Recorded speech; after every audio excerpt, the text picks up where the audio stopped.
ہر شیعہ مبلغ بنے مکتب و مذہب تشیع کا. عزیزان، لوگ جاہل ہیں، بے خبر ہیں. پاکستانی قوم اچھی قوم ہے لیکن بے خبر قوم ہے. بے خبر، اطلاع نہیں ہے ان لوگوں کو. غلط فہمیوں سے ان کے ذہن بھر دیے گئے ہیں. وہ لوگ جن کے ذہنوں میں غلط فہمیاں ڈال دی گئی ہیں، ہمارا کام ان سے جھگڑنا نہیں ہے، ہمارا کام ان کی غلط فہمیوں کو دور کرنا ہے. اور اگر ان کی غلط فہمیاں دور ہو جائیں، یہ آپ کے مخالف نہیں بلکہ آپ کے ساتھی ہوں گے یہ سارے. اور یہ اسی طرح موقع ملتا ہے آپ کو. اب ظاہر ہے، فرض کریں میں ایک طالب علم اس اہلیہ کے ساتھ، وہ جو دور سے بھاگ جاتے ہیں دیکھ کر کے یہ تو شیعہ ہے، پتہ نہیں کیا کہے گا.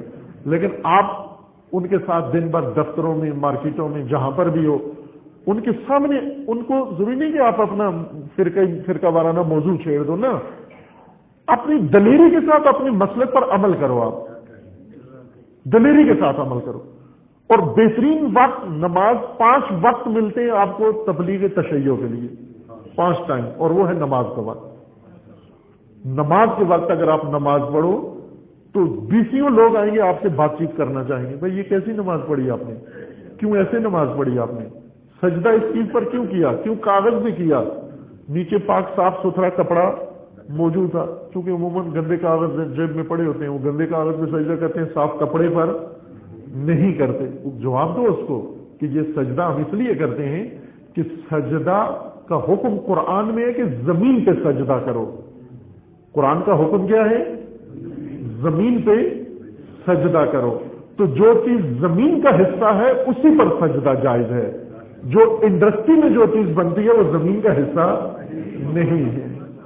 فیکٹریاں جو چیز بناتی ہیں وہ زمین کا حصہ نہیں ہے. لہذا معدنیات زمین کے اندر سے نکلتی ہیں، زمین کے اوپر کا حصہ نہیں ہے. لہذا درخت زمین کا حصہ ہے، زمین کے اوپر. زمین اسی کو کہتے ہیں نا. زمین میں ریت، مٹی، پتھر، لکڑی، یہ چیزیں ساری زمین کے زمرے میں آتی ہیں. لیکن جو چیزیں زمین میں نہیں ہیں، کیمیکل سے بنی ہیں. آپ بتاؤ کہ زمین پہ سجدہ چھوڑ کے دوسری چیزوں پہ کیوں کرتے ہو سجدہ؟ انڈسٹریل چیزوں پہ کیوں کرتے ہو سجدہ؟ یہ تو زمین نہیں ہے، یہ تو فیکٹری میں بنائی ہیں چیزیں. فیکٹری کی چیز، بنی ہوئی چیز پر سجدے کے لیے آپ آیت پیش کرو، حدیث پیش کرو. آپ دیکھیں لینے کے دینے پڑے ہوئے ہیں ہمیں، اپنے مذہب سے آشنا نہیں ہے. سجدگاہ رکھ کے پڑھتے ہوئے شرم آتی ہے کہ اب میں کیسے سجدگاہ رکھوں. مثلا جیدار بنو، کرو یہ کام. یہ علامتیں ہیں آپ کی، یہ پہچان ہے تشیع کی.